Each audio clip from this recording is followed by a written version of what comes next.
Before this video begins, I'd like to thank Megaminx Cuber and Not Nikolai for recommending today's puzzles. Now, on to the video.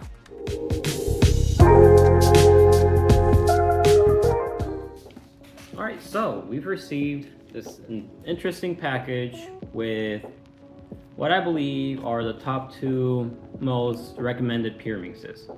Now, for those of you who know me personally, you guys know that I have been using the Bell Pyraminx for basically since I started competitive cubing, more or less, like 2 competitions in.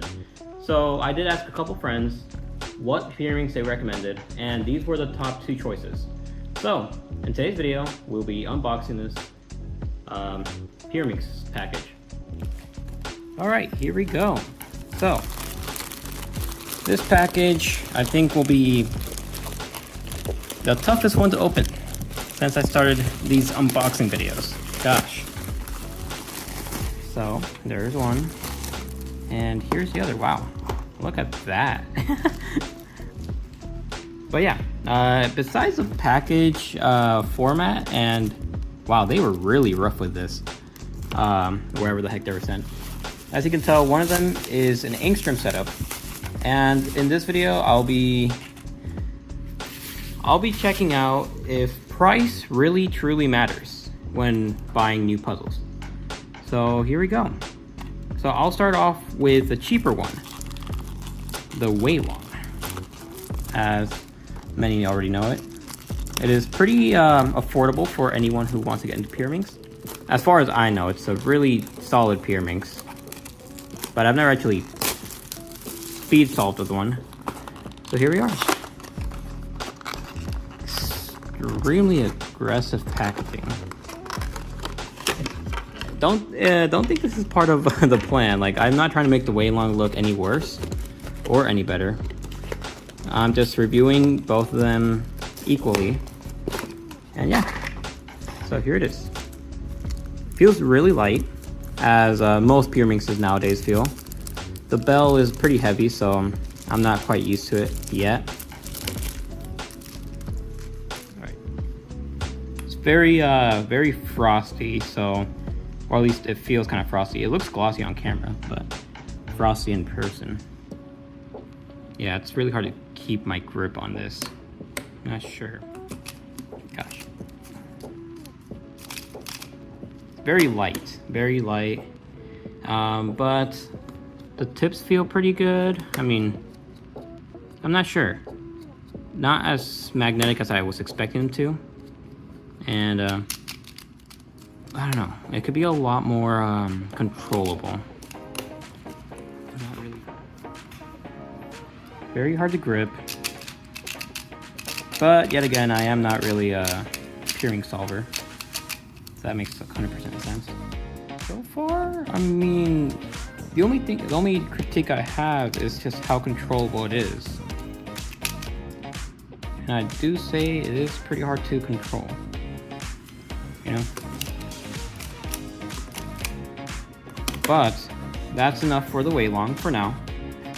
The accessories looks like it might just come in with tensioning tool and solving guide.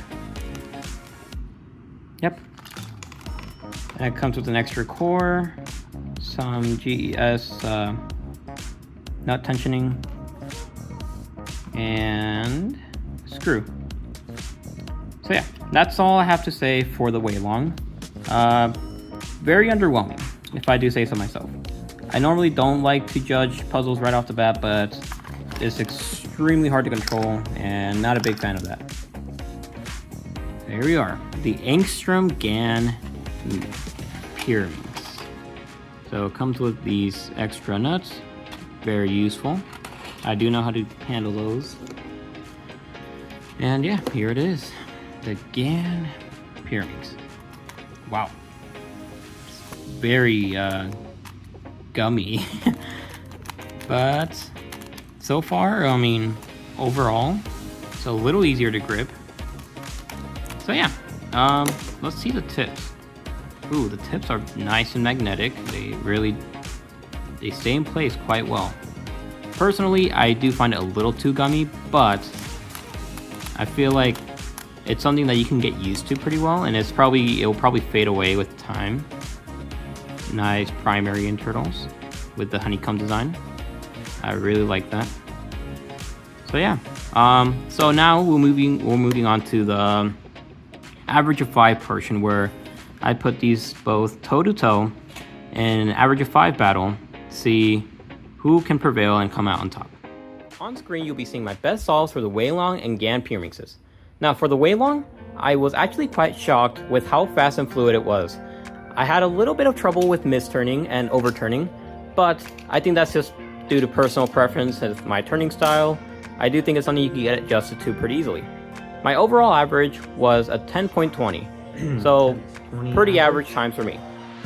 Now for the Gan, the sluggish feeling was a little hard to get used to, though it did prevent me from overturning and misturning quite often. The tips were really nice and easy to get used to, but overall, my average was a 9.97, so it wasn't a huge dramatic jump from Weilong to Gan. So honestly, personal thoughts is I think it's up to you, your personal preferences, and what you think is worth your time and money. So, now that we've discussed the differences between the Gan and the Weilong Pyraminx, which one do I recommend for you guys? Honestly, it's entirely based on your budget and your personal preference. I have met people who have the Gan and do not like it, so they prefer the Weilong, and vice versa. So personally, I didn't improve too much time-wise with either Pyraminx. I got a 10.20 average with Weilong, which is actually respectable for me, and I got a 9.97 average with the Gan Pyraminx. So honestly, it is entirely on personal preference, and I'm still not 100% sold on the Gan one or the Weilong one. I'm gonna have to do a lot more averages and break them in a lot more, especially the Weilong. I do need to set this one up a little bit more, and honestly, they're both really good puzzles. I guess the age-old question of, is something that's pricier worth your money, worth your time? And for me personally, yeah, they're both worth my time. I think it was worth checking out both options, and I would like to thank Megaminx Cuber for suggesting the Weilong and for not Nikolai suggesting the Gan. So I will leave it up to the viewers, but overall, the Weilong is a little hard to control, but you can get used to it. It has a really light feel. The tips aren't too bad, honestly. And honestly, it's just on your personal experience, how much knowledge you have. Once you have a lot of knowledge in Pyraminx, it's really on personal preference. The Gan, it does still feel really sluggish, but it's a lot easier to not misturn or overturn. So I honestly kind of do like that about the Gan Pyraminx. So with that, I think it's all on the viewer's choice. I did get a better average with the Gan Pyraminx as my first average versus the Weilong's first average. So yeah, we'll leave it at that. Hope you guys enjoyed today's video, and as always, I'll see you guys in the next video. Peace.